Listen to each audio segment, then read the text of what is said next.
નમસ્કાર મિત્રો, આપ સર્વનું ફરી એકવાર હું નિકુંજ ગોડેશ્વર એજ્યુ સફરમાં હાર્દિક સ્વાગત કરું છું. મિત્રો આજે બંધારણનો આપણે એક અગત્યનો ટોપિક ભણીશું જેનું નામ છે રાજ્યસભા ને ઇંગ્લિશમાં કહેવાય છે the council of state. Rajya Sabha મિત્રો, રાજ્યસભા છે એ સંસદના ઉપલા ગૃહ તરીકે ઓળખવામાં આવે છે. આપણે ચર્ચા કરી હમણાં લેક્ચરની. ત્યાર પહેલા આપણે એ જોઈ લઈએ કે આપણે કયા કયા ટોપિક કવર કરી લીધા છે. ભારતનું બંધારણ આપણે શીખવું હોય તો આ બધા ટોપિક ખૂબ અગત્યના છે. આ બધા ટોપિક આપણે આગળ ભણી ચૂક્યા છીએ. એની એકવાર હું ચર્ચા કરી લો આપની સાથે કે આપણે આટલા ટોપિક કવર કર્યા છે અત્યાર સુધીમાં. પહેલો આપણો લેક્ચર હતો એ રાષ્ટ્રીય પ્રતીકો આપણે ભણ્યા. ત્યાર પછી બીજા લેક્ચરમાં આપણે બંધારણનું નિર્માણ ભણ્યા. ત્યાર પછી ત્રીજા લેક્ચરમાં બંધારણની વિશેષતાઓ ભણ્યા. પછી ચોથા લેક્ચરમાં બંધારણની પ્રસ્તાવના ભણ્યા. પાંચમા લેક્ચરમાં રાજ્યોનું પુનર્ગઠન આપણે ભણી ચૂક્યા. પછી છઠ્ઠા લેક્ચરમાં આપણે ભણ્યા સંઘ અને રાજ્ય ક્ષેત્ર. પછી સાતમા લેક્ચરમાં આપણે નાગરિકતા વિશે ચર્ચાઓ કરી. પછી આઠમા લેક્ચરમાં આપણે મૂળભૂત અધિકારો ધ ફંડામેન્ટલ રાઇટ્સ વિશે આપણે ભણ્યા. નવમા લેક્ચરમાં આપણે મૂળભૂત ફરજો ભણી ચૂક્યા છીએ. દસમા લેક્ચરમાં આપણે રાષ્ટ્રપતિ ભણી ચૂક્યા છે. એમાં 10મા લેક્ચર 2 હતા, રાષ્ટ્રપતિ પાર્ટ 1 અને રાષ્ટ્રપતિ પાર્ટ 2. ત્યાર પછી આપણે 11મા લેક્ચરમાં ચર્ચા કરી ઉપરાષ્ટ્રપતિ ધ વાઇસ પ્રેસિડેન્ટ ઉપર. પછી 12મા લેક્ચરમાં ધ એટર્ની જનરલ આપણે ભણી ચૂક્યા છીએ. અને 13મા લેક્ચરમાં આપણે ભણ્યા હતા કે વડાપ્રધાન પ્રાઇમ મિનિસ્ટર હોય છે, એમની સત્તાઓ શું હોય છે, એની શક્તિઓ શું હોય છે, એ બધા જ. અને 14મા લેક્ચરમાં આપણે ભણ્યા કેન્દ્રીય મંત્રી પરિષદ, જે કેબિનેટ મંત્રીઓની જે સભા હોય છે, જે પરિષદ હોય છે, એના વિશે આપણે સવિસ્તાર ચર્ચા કરી. અને હવે આજે આપણે ભણીશું 15મો ટોપિક રાજ્યસભા. અહીંયા હું લખી દઉં મિત્રો કે રાજ્યસભા છે એ સંસદનું ઉપલું ગૃહ છે. રાજ્યસભા છે સંસદનું કેવા ગૃહ તરીકે ઓળખવામાં આવે છે? તો કે ઉપલા ગૃહ તરીકે. હવે જ્યારે હું આની પછીનો એક લેક્ચર બનાવીશ લોકસભા, જેમાં સંસદનું એક પાર્ટ છે રાજ્યસભા, એ આજે આપણે ભણીશું, ચર્ચા કરીશું. અને ત્યાર પછી આના પછીનો હું લેક્ચર અપડેટ કરીશ, એનું નામ છે લોકસભા. તો લોકસભા છે એ સંસદનું નીચલું ગૃહ છે, સામાન્ય લોકોની સભા એવું પણ કહેવાય. અને જે આ રાજ્યસભા છે એ સંસદનું ઉપલું ગૃહ છે.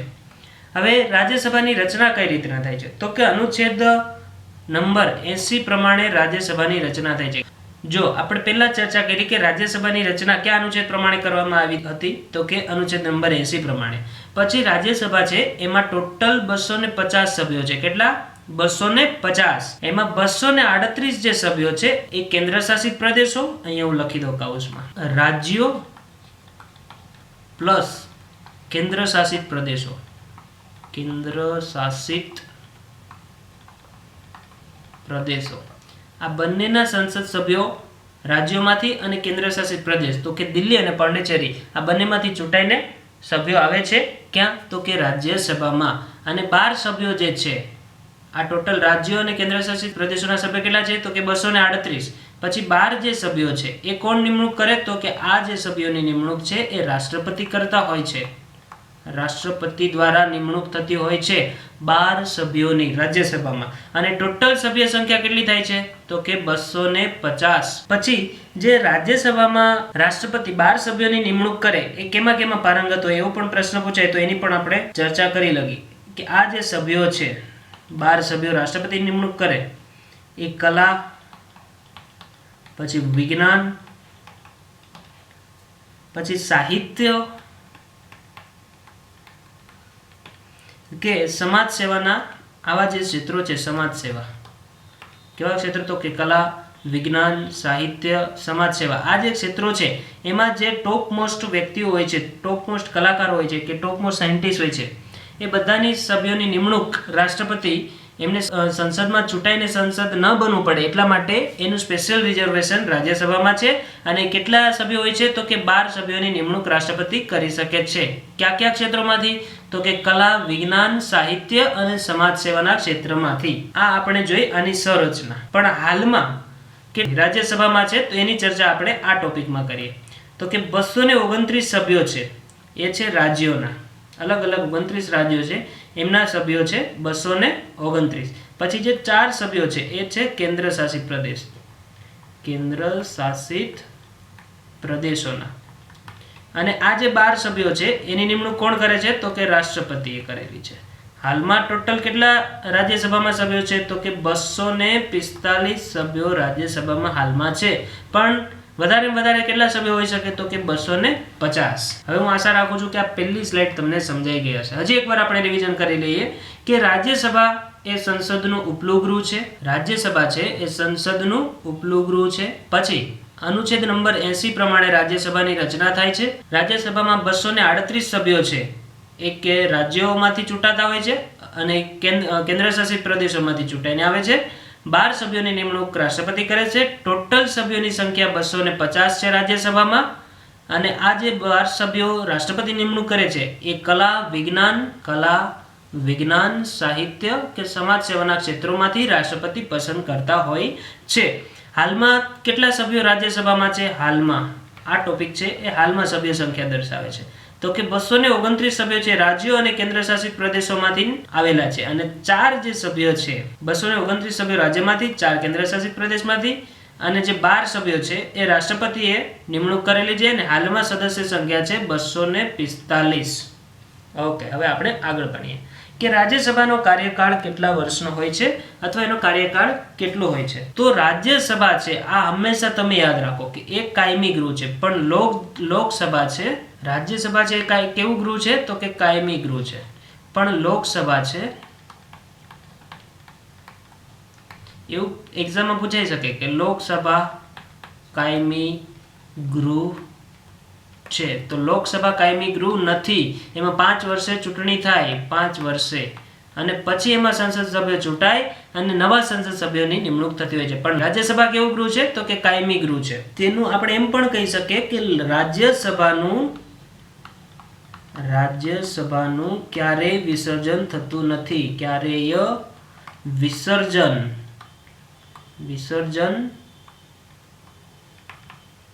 થતું નથી. શું કામ? કારણ કે રાજ્યસભા છે કાયમી ગૃહ છે. હું આ બધા જ શબ્દો 2 વખત બોલું છું કારણ કે તમને મગજમાં ચોંટી જાય. રાજ્યસભા અને લોકસભા બંને સંસદના જ અલગ અલગ પાર્ટ છે. એક ઉપલું ગૃહ છે અને એક નીચલું ગૃહ છે, પણ તમે જેમ આનું રિવિઝન કરશો એમ તમને સમજાતું જશે. પછી રાજ્યસભામાં છે એ 1/3 સભ્યો, જો આ ખાસ યાદ રાખજો, 1/3 સભ્યો દર 2 વર્ષે, કેટલા વર્ષે? તો કે દર 2 વર્ષે નિવૃત્ત થાય. જો જે આ દર 2 વર્ષે સભ્યો છે નિવૃત્ત થઈ ગયા, 2/3 સભ્યો, તો જે આ નિવૃત્ત સભ્ય થયા એની જગ્યાએ નવા સભ્ય આવી જાય. એટલે એની સંખ્યા કેટલી રહી? તો કે જેટલી અત્યારે હાલમાં ફોર એક્ઝામ્પલ 245 છે તો એટલી ને એટલી સંખ્યા અમુક વર્ષો સુધી રહી. પછી એવું પણ પૂછાઈ શકે કે રાજ્યસભામાં એક સંસદ સભ્યની મુદત કેટલી હોય છે? તો કે સંસદ સભ્યની મુદત, એક સંસદ સભ્યની મુદત એમાં રહેવાની રાજ્યસભામાં 6 વર્ષની હોય છે. 6 વર્ષની હોય છે. લોકસભામાં તો કે કોઈ પણ સંસદ સભ્ય 5 વર્ષ સુધી લોકસભામાં સભ્ય ગણાય. ત્યાર પછી નવી ચૂંટણી થાય અને જો એ સભ્ય જીતાય તો એ લોકસભામાં સભ્ય બને. પણ રાજ્યસભામાં 6 વર્ષ સુધી સંસદ સભ્યનું સભ્યપદ રહે છે. આ સ્લાઇડમાં આપણે શું ભણ્યા? રાજ્યસભા છે કાયમી ગૃહ છે, રાજ્યસભાનું ક્યારેય વિસર્જન થતું નથી, 1/3 સભ્યો દર 2 વર્ષે, આ ખાસ યાદ રાખજો, દર 2 વર્ષે કેટલા સભ્યો? 1/3 સભ્યો નિવૃત્ત થતા હોય છે. પછી એક સંસદ સભ્યની મુદત કેટલા વર્ષની છે? તો કે 6 વર્ષની. સામે લોકસભામાં કેટલા વર્ષની છે? તો કે 5 વર્ષની. ઓકે, ત્યાર પછી આપણે જોઈએ કે સભ્ય બનવા માટેની યોગ્યતાઓ શું હોય રાજ્યસભામાં. તો કે એક સૌથી અગત્યની યોગ્યતા છે એ છે 30 વર્ષની ઉંમર હોવી જોઈએ. 30 વર્ષની ઉંમર હોવી જોઈએ. રાજ્યસભામાં જો સભ્ય બનવું હોય તો કેટલા વર્ષની ઉંમર જરૂરી છે? તો કે 30 વર્ષની. પછી સામે આપણે બીજું કમ્પેરિઝનમાં જોઈએ કે લોકસભામાં સભ્ય બનવું હોય તો કેટલા વર્ષની ઉંમર જોઈએ? તો કે 25 વર્ષ. લોકસભામાં સભ્ય બનવા માટે કેટલા વર્ષની ઉંમર જરૂરી છે? તો કે 25 વર્ષ. પણ રાજ્યસભામાં તો કે 30 વર્ષ. પછી બીજી યોગ્યતા એ પણ જોઈએ કે ભારતની નાગરિકતા, એટલે કે ભારતનો નાગરિક હોવો જોઈએ. નાગરિક હોવો જોઈએ. તો એ રાજ્યસભામાં સભ્ય બની શકે. પછી બંધારણની જે ત્રીજી અનુસૂચિ આપેલી છે, ટોટલ કેટલી અનુસૂચિ છે બંધારણમાં? 12 અનુસૂચિઓ છે. એમાં ત્રીજી અનુસૂચિમાં જે શપથ આપેલા છે એ શપથ એમણે લેવા પડે. જો એને રાજ્યસભામાં સભ્ય બનવું હોય તો શપથ લેવા પડે. પછી આપણે અભ્યાસ કરીએ કે રાજ્યસભાના સભ્યોની ચૂંટણી કઈ રીતના થતી હોય છે. તો રાજ્યસભાની જ્યારે ચૂંટણી થાય એના સભ્યો માટેની, તો રાજ્યસભા છે એમાં ચૂંટણી થાય એટલે અલગ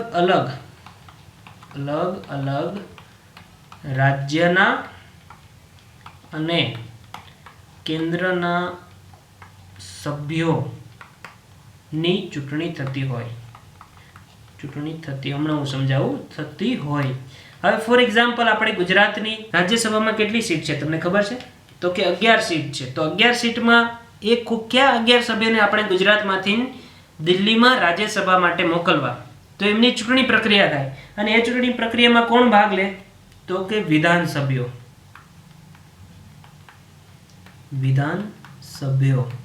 એમની ચૂંટણી પ્રક્રિયામાં ભાગ લેતા હોય છે. પછી કેન્દ્ર શાસિત પ્રદેશના વિધાનસભ્યો કોણ ભાગ લે એ તમને ખબર છે? તો કે 2 જ કેન્દ્ર શાસિત પ્રદેશ એવા છે જ્યાં વિધાનસભા અસ્તિત્વમાં છે. એક છે દિલ્હી અને બીજું છે કેન્દ્ર શાસિત પ્રદેશ, એ છે પોંડિચેરી. પણ એનું નવું નામ શું છે? પુડ્ડુચેરી. એટલે આપણે એ નામથી જ એને ઓળખશું કે પુડ્ડુચેરી એમનું નવું નામ છે. એટલે દિલ્હી અને પુડ્ડુચેરી આ બે કેન્દ્ર શાસિત પ્રદેશો છે. એમના વિધાનસભ્યો પણ રાજ્યસભાની ચૂંટણીમાં ભાગ લેતા હોય છે, એના સભ્યોની ચૂંટણીમાં. પછી એમની જે ચૂંટણી થાય એ કેવા પ્રકારની ચૂંટણી હોય છે? તો કે સમતુલ્યતાના સિદ્ધાંત અને ક્રમિક મત પદ્ધતિ મુજબ રાજ્યસભાની સભ્યોની ચૂંટણી થતી હોય છે. સમતુલ્યતા અને ક્રમિક મત પદ્ધતિ પ્રમાણે એમની ચૂંટણી થતી હોય છે રાજ્યસભાના સભ્યોની. પણ આપણે જો અહીંયા જોઈએ કે અમુક થોડાક એના ફેક્ટ યાદ રાખી લઈએ કે સૌથી વધારે રાજ્યસભામાં કયા રાજ્યની સીટો આવેલી છે? તો કે ઉત્તર પ્રદેશ રાજ્યની સૌથી વધારે સીટો રાજ્યસભામાં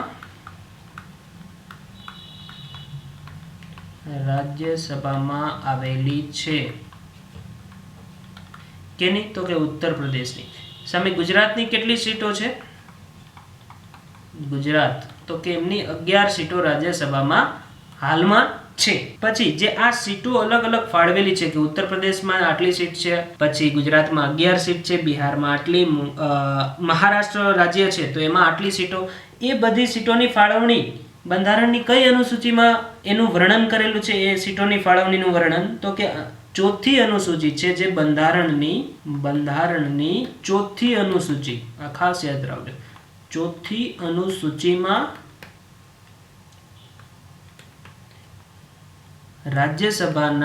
રાજ્યસભાની સીટોનું વર્ણન કરેલ છે. આ સ્લાઇડમાં આપણે શું ભણ્યા કે ઉત્તર પ્રદેશ રાજ્યની સૌથી વધુ રાજ્યસભામાં સીટો છે, પછી ગુજરાતની 11 સીટો છે, અને બંધારણની 4થી અનુસૂચિ, આ સૌથી અગત્યનો ટોપિક છે. 4થી અનુસૂચિમાં રાજ્યસભાની સીટોનું કઈ સીટો કયા રાજ્યમાં ફાળવેલી છે એનું વર્ણન 4થી અનુસૂચિમાં કરેલું છે. ઓકે, હવે આપણે જોશું કે રાજ્યસભા આપણે આ ટોપિક ભણ્યા એમાંથી કેવા પ્રશ્ન કોમ્પિટિટિવ એક્ઝામમાં પૂછાઈ શકે.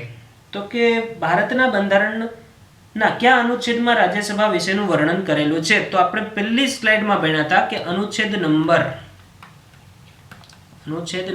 80માં કેનું વર્ણન કરેલું છે? તો કે રાજ્યસભાનું વર્ણન કરેલું છે. પછી એવો પણ પ્રશ્ન પૂછાઈ શકે કે વર્તમાન એટલે હાલમાં રાજ્યસભાની સીટો કેટલી? રાજ્યસભાની સીટો કેટલી છે એવું પૂછાય. તો આપણે બીજી સ્લાઇડમાં આનો અભ્યાસ કર્યો કે હાલમાં 245 સીટો છે, પણ સૌથી વધારે કેટલી સીટ હોવી જોઈએ એવો પણ પ્રશ્ન પૂછાય. તો આપણે એવું કહી શકીએ કે વધારે 250 સીટ હોવી જોઈએ રાજ્યસભામાં. એની ગણતરી આપણે હું અહીં કરીને કહી દઉં, ફરી વાર તમને યાદ આવી જાય. 238 સભ્યો કેન્દ્ર શાસિત પ્રદેશો અને રાજ્યોના સભ્યો મળીને થાય છે. પછી એમાં 12 સભ્યો રાષ્ટ્રપતિ ઉમેરે એટલે ટોટલ કેટલા થાય તો કે 250 સભ્યો, વધારે પણ હાલમાં કેટલા સભ્યો છે રાજ્યસભામાં તો કે 245. પછી રાજ્યસભામાં 1/3 સભ્યો કેટલા વર્ષે નિવૃત્ત થતા હોય એવો પ્રશ્ન પૂછાય તો કે 2 વર્ષે. આ પ્રશ્ન ઘણી એક્ઝામમાં પૂછાઈ ચૂકેલો છે કે દર 2 વર્ષે 1/3 સભ્યો રાજ્યસભામાં નિવૃત્ત થતા હોય છે. પછી એવો પણ મિત્રો પ્રશ્ન પૂછાઈ શકે કે રાજ્યસભામાં સભ્ય બનવા માટે કેટલી ઉંમર જોઈએ? રાજ્યસભામાં સભ્ય બનવા માટે કેટલી ઉંમર જોઈએ તો કે 30 વર્ષ. અને લોકસભામાં કેટલી જોઈએ તો કે 25 વર્ષ. મિત્રો આ હું ખાલી કીવર્ડ જ લખું છું કે ઉંમર, તો તમારે સમજી જવાનું કે રાજ્યસભામાં 30 વર્ષ જોઈએ. 1/3 કેટલા વર્ષ તો તમારે સમજી જવાનું કે 1/3 સભ્યો કેટલા વર્ષે નિવૃત્ત થતા હોય તો કે 2 વર્ષે. આ અમુક કીવર્ડ્સ જ હું લખીશ એટલે તમને ફટાફટ આપણે સમજી શકીએ. પછી એવો પણ પ્રશ્ન પૂછાઈ શકે કે સૌથી વધારે રાજ્યસભામાં કયા રાજ્યની સભ્ય સંખ્યા છે? સૌથી વધારે સીટો કયા રાજ્યની છે રાજ્યસભામાં તો કે આપણે શીખ્યા ઉત્તર પ્રદેશ રાજ્યની. લોકસભામાં પણ ઉત્તર પ્રદેશની સૌથી વધારે સીટો આવેલી છે. પછી આપણે ગુજરાતના સ્ટુડન્ટ છીએ તો ગુજરાતમાં કેટલી સીટો રાજ્યસભાની છે એવું પૂછાય તો કેટલી છે? 11 સીટો. પછી મિત્રો એવો પણ પ્રશ્ન પૂછાઈ શકે કે રાષ્ટ્રપતિ છે એ રાજ્યસભામાં કેટલા સભ્યોની નિમણૂક કરે છે તો કે 12 સભ્યોની નિમણૂક કોણ કરતું હોય છે તો કે ભારતના રાષ્ટ્રપતિ. પછી આપણે આગળના લેક્ચરમાં ભણ્યા હતા એ પ્રશ્ન રાજ્યસભાને મળતો આવે છે તો હું અહીંયા મેન્શન કરી લઉં કે રાજ્યસભાના સભાપતિ કોણ હોય? રાજ્યસભાના જે અધ્યક્ષ હોય એને શું કહેવાય? સભાપતિ. તો કે રાજ્યસભાના સભાપતિ કોણ હોય? તો એનો જવાબ શું આવે તો કે ભારતના ઉપરાષ્ટ્રપતિ. જે ભારતના વાઇસ પ્રેસિડેન્ટ છે એ રાજ્યસભાના અધ્યક્ષ એટલે કે સભાપતિ હોય છે. ઓકે, થેન્ક યુ મિત્રો. અમારા તમામ અપડેટ માટે ગૂગલ પ્લે સ્ટોર પર જઈ EDUSAFAR અલબત્ત EDU સફર લખી સર્ચ કરી આપ પહેલી જ એપ્લિકેશન ઇન્સ્ટોલ કરશો. આ વિડીયો જોવા બદલ આપનો ખૂબ ખૂબ આભાર.